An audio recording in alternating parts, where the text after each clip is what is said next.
ସକାଳୁ ସକାଳୁ ମାଆ ମୋତେ ମକା ଚାରିଟା ଧରେଇଦେଲେ, କହିଲେ ନେ ତାକୁ ଜଲ୍ଦି ଛଡ଼ା। କାହିଁକିନା ମାଆ ମୁଁ ଜାଣିଛନ୍ତି ମୁଁ ଜଲ୍ଦି ଜଲ୍ଦି ଛଡ଼େଇ ଦିଏ। କାହିଁକିନା ମୋ ପାଖରେ ଗୋଟେ ଟ୍ରିକ୍ ଅଛି। ମକାର ଫାଷ୍ଟ ମୁଁ ଗୋଟେ ଲାଇନ୍ ଛଡ଼େଇଦେବି, ତାପରେ ଧଡ଼ାଧଡ଼ ତା ସାଇଡ଼୍ ଗୁଡ଼ାକ ଛଡ଼େଇ ଦେଇ ଯିବି। ଏଇଟା ବହୁତ କଅଁଳିଆ ମକା ଥିଲା, କିନ୍ତୁ ସେଇଥିପାଇଁ ଜମା ସାଇଡ଼୍ରେ ଛାଡ଼ୁନଥିଲା। ଏଇ ମକାଟା ଛଡ଼େଇ ଦେଲା ପରେ ତା ନେକ୍ସଟ ମକାଟା ମୁଁ ଦେଖେଇବି ଆପଣମାନଙ୍କୁ ମୁଁ କେମିତି ଛଡ଼େଇଛି।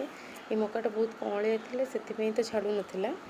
ଆଗକୁ ଦେଖନ୍ତୁ ମୁଁ ଇଏ ମକାଟା ମାନେ ଟିକେ ମାନେ କଷି ମକା ହେଇନଥିବ ସେଇ ବାଲା ମକା ଗୁଡ଼ାକ କେମିତି ଛଡ଼ଉଛି ଟ୍ରିକ୍ରେ ଦେଖନ୍ତୁ। ତାର ଗୋଟେ ଲାଇନ୍ ଛଡ଼େଇ ଦେବେ, ତାପରେ ବହୁତ ଇଜିଲି ସେ ମକା ଛାଡ଼ି ଯିବ।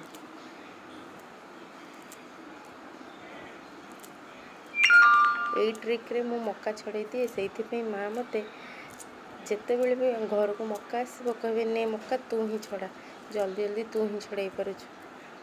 ତ ସେବେଠୁ ମକା ଛଡ଼ାର ଦାୟିତ୍ୱଟା ମୋ ଉପରେ ରହିଯାଇଛି ଆଉ।